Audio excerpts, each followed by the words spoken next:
Hello friends, I would like to share a very unique incident with you guys. Today in the morning, while I was going for my morning walk, I saw a gentleman, a tall, lanky gentleman with deep blue eyes running back towards me. And as our eyes met, he looked at me and all of a sudden he said, "Oh, my darling, I think we know each other. Can we sit down on the bench and talk for a while?" Amused, I agreed. We sat on the bench and he took my hand in his and he asked me, "What is bothering you so much, my darling?" I told him nothing.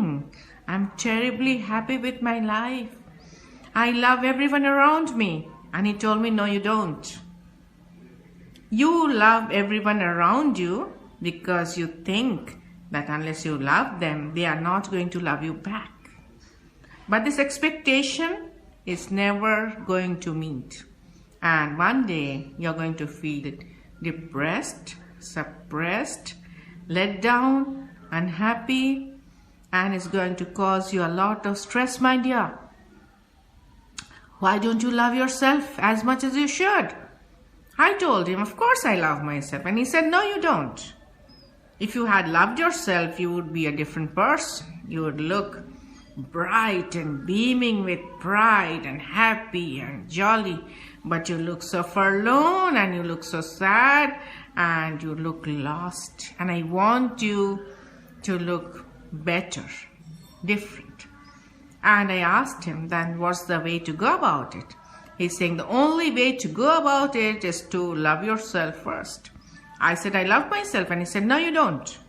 You only care for others and you're waiting for others to love you back, which is not going to happen because people are selfish.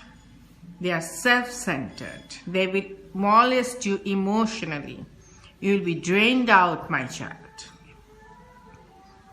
The only person that loves you is yourself.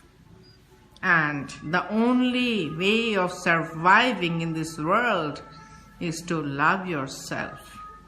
You must do what you feel is best for you instead of caring for others all the time.